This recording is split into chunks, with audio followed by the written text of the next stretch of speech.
So, Ejaz, you're wealthy. You've just won the lotto. You have all of this money. What's one of the first things you do? And I know you're probably going to say a lot of answers, but there's one particular answer that I want you to say, which is you're going to get yourself an assistant, right? To kind of help you do all the things that you don't like to do. They're going to manage your calendar. They're going to order your groceries. They're going to book your flights. They're going to take care of all of the essential annoyances that you just don't want to deal with.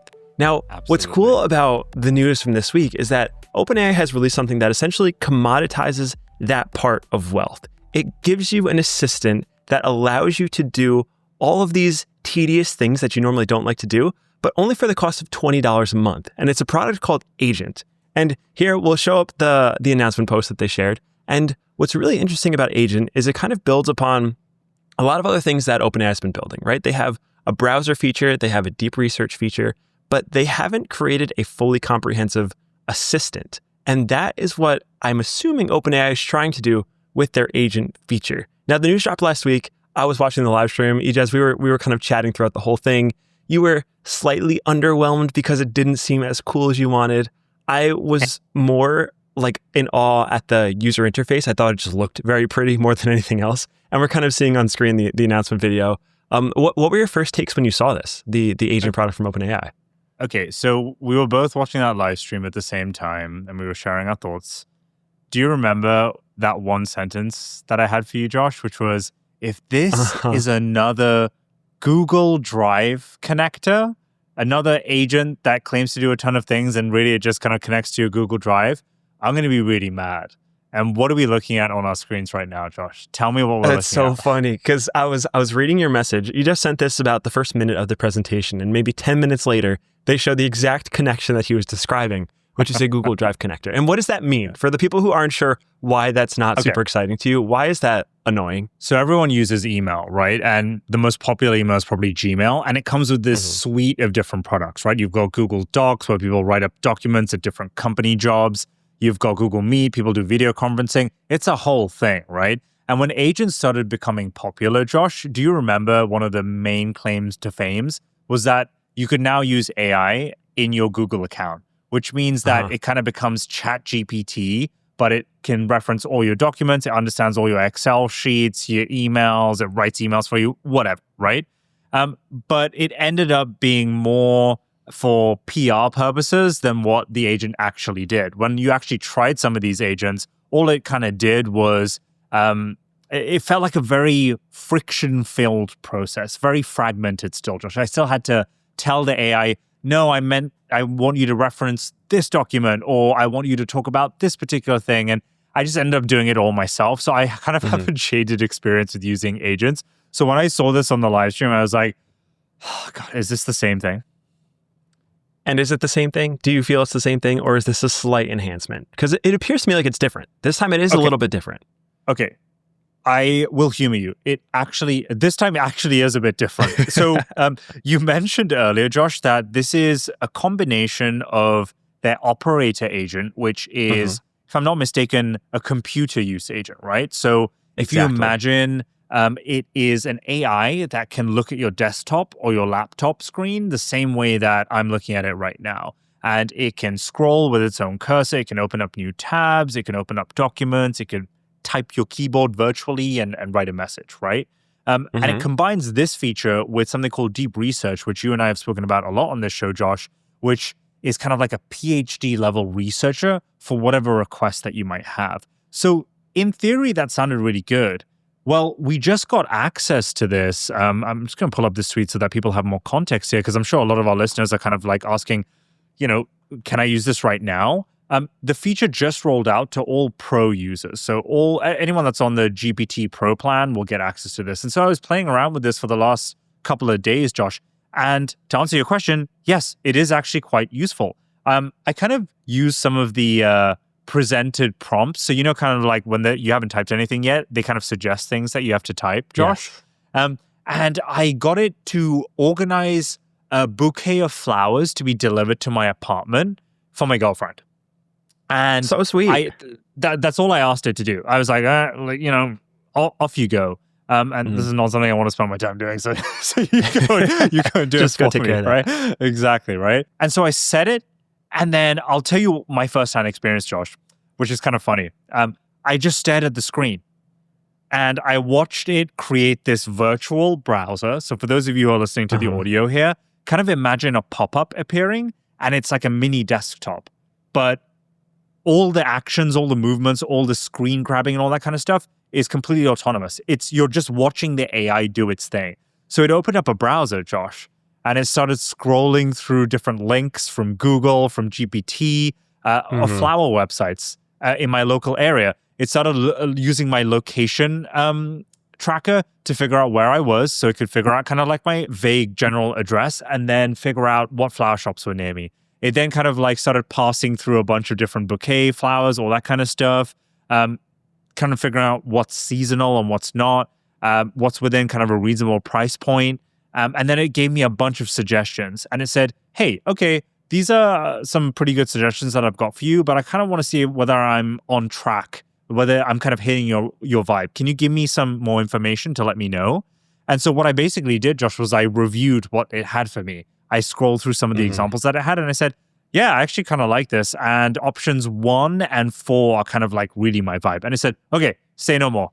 And it went away and it started like loading up the checkout sites and all the, and I could see the way it thought, Josh, which was like one of my biggest takeaways was it kind of gave me comfort being able to watch it do its own thing. So it took about 10 minutes in this entire process. And by the end of it, I had a pretty good idea of which bouquet I wanted, and it just needed me to fill out some wallet details, and off I went. So my initial take was, you've just saved me a lot of time. You did that in 10 minutes where I could have just technically looked away from the screen and got on with my own thing, right? And then come back to it.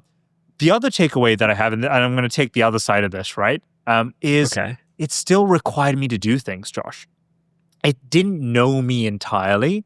And maybe I'm being too hard on the AI, but ideally I want an AI agent that just kind of like knows what I want and gets it done for me, right? And like has access to my wallet and pays for me. We're not quite there yet, but this is a noticeable step change from what we had before. Okay, so good, not great. It'll get you most of the way there, but it won't quite finish the entire thing. And it was interesting hearing the process because during the stream, I was listening to how it works. And you described the combination between Operator and Deep Research, how they're complementary. I kind of want to unpack that a little bit because Operator was the browser-based feature. It could control a browser. So now you have this tool that can control a browser, but it can't really read long articles. It's not good at reading long articles. It doesn't have a lot of context. It's not that good at things that Deep Research was good at. Deep Research is good at reading huge amounts of information, compressing it down, coming up with links, and feeding that information back to the browser. So we have this very complementary thing where Deep Research can't interact with visual web pages, but it can understand a lot of context. And Operator can interact with visuals, but it doesn't have the ability to read a lot. And that creates this complementary tool set that we're seeing on screen right now, which is basically what OpenAI calls the agent. It's given a tool set. So the agent spins up a virtual machine. So you can imagine when you prompt in a query, it created this virtual computer that started talking through how to get the bouquet of flowers. It has a text-based browser tool, it has an image-based browser tool, and it has access to its own terminal to create complementary things. So let's say you were, for example, doing a spreadsheet and you wanted to see what the costs of all the bouquet of flowers are throughout the neighborhood. It can actually do that because it has all these complementary tool sets. So while it can do all of this, well, it's not completely finished like you said. You still have to kind of nudge it through. So an example that they used in the live stream was trying to get a wedding outfit for a wedding. And it'll get you kind of close, but then it doesn't quite know the sizing. It doesn't quite know your like style preferences. And there's more context that it's lacking it a needs bit to of complete context, this. right? Yeah, exactly. Yes, it's lacking the context and it's lacking the ability to click pay. So we're seeing here in the example, it's stuck on the pay screen because it doesn't have your credit card information. And they just don't have that capability stored yet. So I would imagine this is probably just, this is version 1. It will get better. It will have the context. It will get your credit card info. One of the things I loved, and you described this briefly, is when it loads up this browser window, you can actually replay it. So Ijaz, you were at your browser for 10 minutes kind of watching it do its thing. But in the case that you stepped away and you left, you could come back and you could actually rewatch all of the steps that it took as if you were watching a YouTube video, which is something that I really liked a lot about this. I think of all the things that I liked the most, it was the interface. It was very pretty. It was very easy to understand. And it's really funny. The example, they were able to just kind of pan through like it was a YouTube video, see where it made the searches, see what it was looking for, walk through that step process to see how exactly it arrived at the answer. And that was pretty neat. So, I mean, I haven't gotten a chance to try yet. My account still does not have it enabled. Please give it to me. But based on your experience, it seems like it's good, not great. And I think that's a step in the right direction because we went from pretty mediocre to good. And that's a big jump in the right direction. Yeah, so let me unpack my thoughts a little more for you, Josh. Basically, I think it's good for people that have high agency. And what I mean by that is people who know what exactly they need to get done. And, maybe what they need to get done requires general access to a browser and a few different tools. Will get a ton of value out of this agent product. I'm not saying it's useless. It's definitely way more useful than any other agent that's been released before.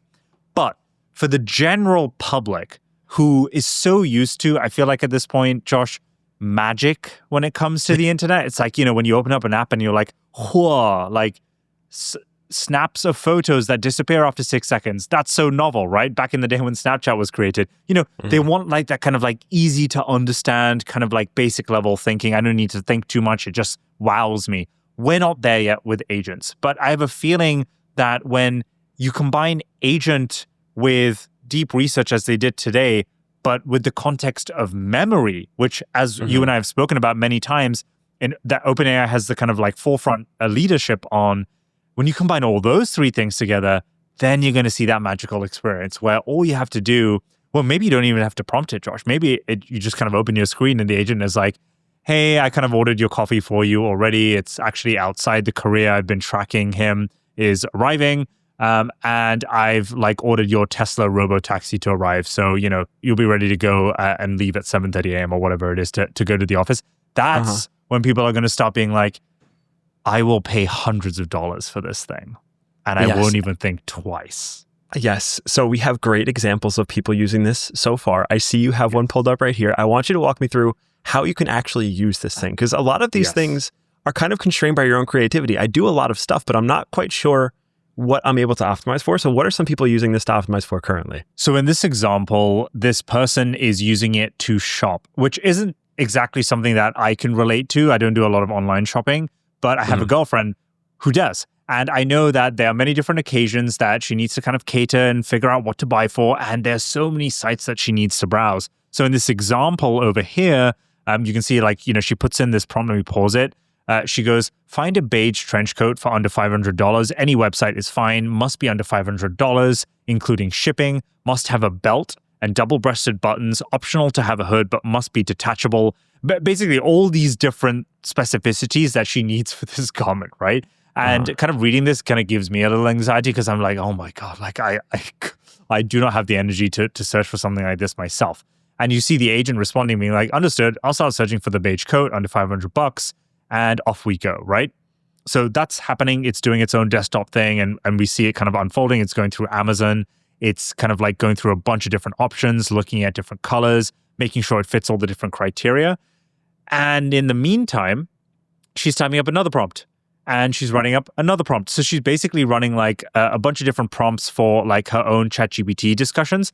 And what she's demonstrating here is she can go back and forth between windows, Josh.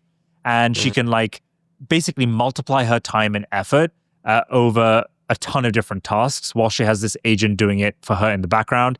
And if we get to the end of it,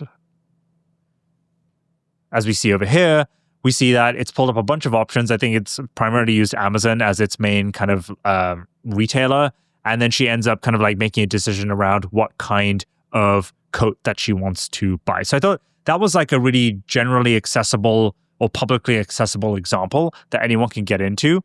I thought this was pretty fun. So this is something that like really relates to me, right? I'm like getting older. You're not that I'm old. like, okay, I need to, okay, I'm not that old, but like I'm starting to think about major financial decisions, Okay, right? fair, Like I'm yes. like, can I afford a house or am I going to be eternally renting for the rest of my life? Stuff like that. So I'm like, okay, what do I do with my finances? I don't even know the first place to consider or look into. Okay.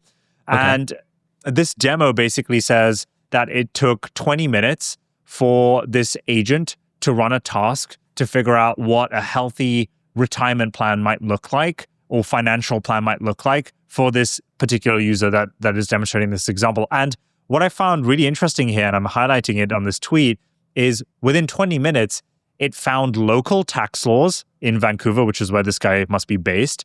It analyzed average monthly spend rates. It calculated savings needed to retire at 30 years old. It researched optimal investment allocations. It found tax-optimized strategies. It built multiple retirement scenarios. And then it created a downloadable presentation with all the results, Josh. This would have cost me $5,000 from a financial advisor and taken weeks. But here I have ChatGPT doing this all for whatever, $50 or $100 subscription. And I'm going to bring up the video here where we basically see it kind of go through its thought process and then create a final finished deck, which you see on your screens right now. It looks pretty rudimentary, doesn't it, Josh? Let's be honest. It looks kind of like I wouldn't give it a passing grade in terms of style, but perhaps in terms of the actual content, very impressive. Very impressive. Very impressive. And the third example that we have is pretty funny because just before we started recording, Ijaz and I were going through what we were going to order for lunch. And it was this kind of intensive process. We were reading off the menu items and choosing what we liked. And it took a few minutes. And this one is a little bit different. This one, the prompt was to order a roast dinner, which I think is very fitting for you to describe, Ijaz, because I'm not quite sure what a roast dinner is. This seems like a British thing. It's a Sunday meal, Josh, where the family comes together. It's either roast chicken, roast lamb, or roast beef. And it is a lengthy process, all right? Trust me, I've watched my mom do it a million times. Well, according to this example, it does not have to be as lengthy as you imagine it used to be. What I'm seeing this agent do is it's going through a grocery list, it's choosing the chicken, it's scheduling a delivery time, and it's giving you the prompts in which you would need to just finish filling it out. So it's like, hey, what are the login details? What are the credit card information? What time do you want it delivered? But it's doing everything, and it's amazing. You're watching it click the browser. It is going through the thinking. It is selecting all of the things that you want. Really impressive stuff. So in this case, like that solves your roast dinner problem where you don't have to worry about it anymore. You set this up once. It knows your preferences, and then you just type in the prompt when you're ready to go, and it will place another order. You know what's really impressive about this, Josh? I've been on this website, this exact website before, actually, Tesco, when I was a university kid. And I remember doing bulk orders because I had like no money back then. So I was like, any kind of like bundle deal, I'll order in bulk and then like store it in the freezer or whatever. There are so many products. It's like going to Costco or whatever. It's Costco here, right? Where it's like a bulk ordering thing. And you just spend millions of hours just staring in the aisles being like, I don't know what I need. Do I need this many toilet roll? I have no idea. This just like abstracts all of that away from you. And I just know that there are a ton of people where this would be kind of like super useful for, right?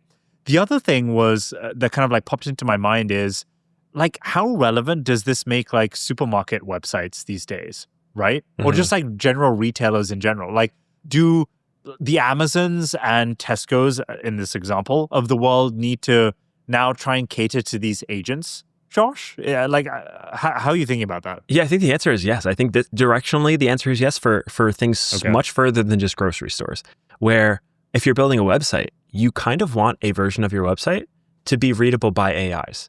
A lot of websites are visually complex. They have a lot of visual. They're meant to be aesthetically pleasing, but they're not meant to serve data in the most optimized way. So what I've been seeing with a lot of developers they've started doing is they've actually created a .md file, which is a markdown file that just has the raw text data of the website.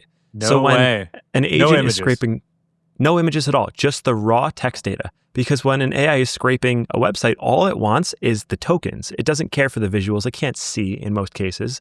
So the most optimal way of serving these models is just by allowing the robot to come and read your website as it wants to. And I think a similar thing is probably going to happen with delivery, with groceries, with everything, is just kind of creating a dual experience, this split experience. There's an experience you build for the human, and then there's an experience you build for the AI model. And the AI model is going to be really boring and plain. It's just going to be a massive block of text that has no spacing, no prompts. It's just text. But that's really all the AI model wants. It ingests the tokens, it sorts them, and it pops new ones out.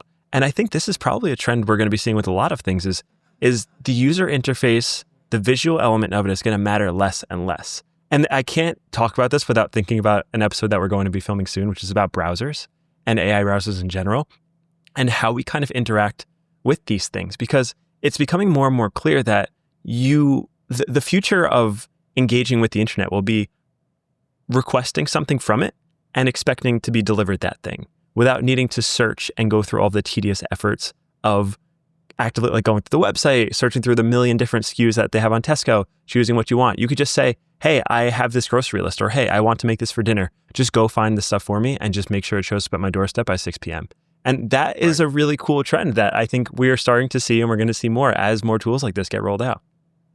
I can't help but think that this is going to completely disrupt the advertising industry, Josh. Isn't that like the main way that all these internet companies make all their money? YouTube, Google on search ad revenue, Meta on advertising on all their news feeds and all that kind of stuff. It's advertisers, right? And now I'm trying to think, how do you prove that your advert has made an impression on an artificial intelligent agent, right? It's to your point, you go from making flashy ads, which were designed for human eyes to see and gawk at, to agents that are just reading a bunch of .md text files, as you put it, right? Which is kind of like insane to think about. The other thing that I'm thinking about is, I think services are going to look very different now, Josh, right?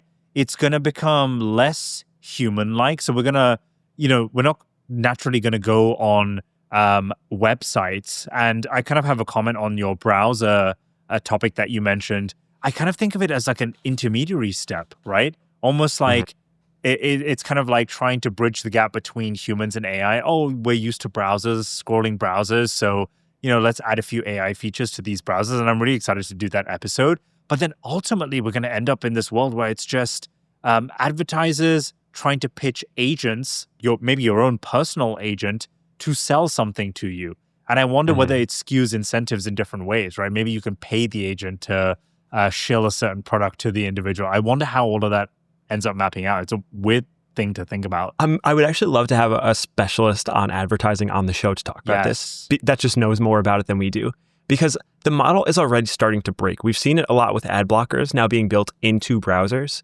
A lot of companies are kind of optimizing out of displaying ads. So on YouTube, a lot of people will just pay for their premium service to not even have to deal with it. So there's this trend towards avoiding ads. Now that these agents are browsing the website, do they insert the ads into the markdown files of the website and hope that they get served? Is the agent going to be able to filter out from there? Because that's this thing called injection poisoning, right? Where you could kind of inject these things into the words that it's reading to give it commands. And that was actually part of the presentation that OpenAI had, was about the security and defensiveness of these agents. Because when you have an agent that is equipped with your credit card information, all of your personal information, everything about you, and it has read and write ability on the open internet, well, you kind of want to make sure the agent is not giving this stuff up and telling a malicious actor what your address is, what your credit card information is, what all your preferences are. So there's the second side of this conversation, which is the security of allowing an AI agent to go out into the wild with your entire profile in its brain, in the hopes that some malicious actor can't prompt inject and create this malicious intention that serves up the information to a website that's not real. There's this whole defensible side of this argument to be had also. It seems like they're doing a lot of work to prevent this, but I guess we'll see as time goes on how it actually plays out. Okay, so far we've spoken about retail consumption of these agents, Josh. We've spoken about the security. One thing that we haven't covered is kind of like the workforce and the enterprise world, right? Presumably, right, if you can connect an agent to, very neatly use your Google Drive, your Slack, your LinkedIn, your Salesforce CRM, what are you doing from 9 to 5 every day, right? You serve as the conductor, I pulled up this demo here, Josh. I don't know if you can see it, but it's this demo that shows someone using the GPT agent to basically make personalized invite connections to a bunch of different people on LinkedIn. And he kind of sets the scenario with the prompt saying like, hey, like I want you to basically reach out to individuals that have this kind of a background, that have held this kind of role, that has this many years of experience, and I want you to pitch them on A, B, and C, right? And like throughout the demo, it kind of like goes through, personalizes each request to each individual person. And the first thought that I had in this, Josh, was if you're on the sales team of some company, your job just got automated, dude. Because a lot of the time, if you're a recruitment person, work for a recruitment firm and you're headhunting someone, 90% of that time is spent on LinkedIn. I get a ton of these requests day in, day out, right? And I'm thinking, well, now your job can be completely automated and it could probably do a much better job and reach thousands of people that you reach over months within an hour, within 20 minutes, within however long this video is, which is 2 minutes and 36 seconds. So I think that we're going to start to see a lot of these agents in work environments. I don't know if we're going to have as much insight into that. It's going to be, at the discretion of all these different companies as to what they want to reveal to us. But that's something that we should keep our eyes on, Josh. And, I would love to get someone on this show that knows about how it's transforming their own company, right, at massive scale.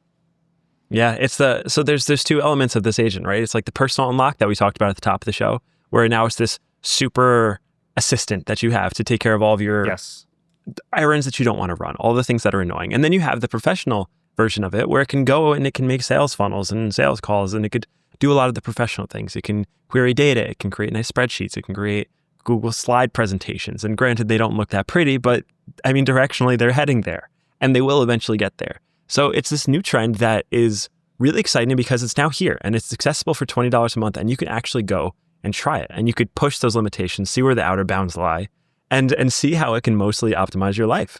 And then as we go, it'll just unlock more and more and more. It'll start taking down your credit card. It'll take down your whole preference stack and just become this supercharged agent. So I think that is OpenAI's agent feature. It's live. It is out right now. I'm hoping my account gets it soon because I really want to use it. Yeah, dude. You know what? I am officially more optimistic than I was at the start of this episode about this thing. I think you've successfully, or rather, we're both successfully convinced me that this is going to become a much larger thing. And I'm just looking at the end of this demo here, Josh, like this screenshot of this virtual browser. Even though it's so rudimentary and basic, I kind of get it. Do you know what I mean? It's like running a simulation on my screen and like having it like just set and forget on the top left of my screen and just letting it do its thing. Or like if I'm doing work and I want to watch a stream of something, I can have like a YouTube video like there on the corner of my screen. It's kind of similar to that. So even just me saying that, it's behaviorally getting to me. I'm understanding it subconsciously, and I'm like, yeah, you know what? This is going to be fun. So I'm bullish is what I'm saying. Great. I'm bullish too. My hot take before we leave, I'm just going to mic drop this, is I think the agent is much more impressive and much more important than the AI-powered browser. I think the browsers are kind of dumb. The agent hops right over the browser. That's probably where this goes. Dude, that was going to be you. That's going to be my take on the future episode. I was going to show right. We're going to stop. We're going to stop before we spoil it. The browser episode's coming soon. As soon as we get access to Comet, we want to use Comet from Perplexity. We're working on getting access to it. Once we do, we will have a fully comprehensive episode covering AI browsers. But for now, that was OpenAI's agent feature. I would encourage you, if you have a Plus plan, which is the $20 a month plan, go check it out, give it a try, see where it can automate parts of your life, see where it improves it, see where it detracts from it. I don't know. I'd love to hear feedback. I'm sure both Ijaz and I would love to hear more examples of how you're using it, because at the end of the day, the only real constraint on this is the creativity that you use when you're using it. So I hope you enjoyed it. That has been another episode. We will be back again soon, talking about more AI news in the future. I'll talk to you guys soon. See you guys.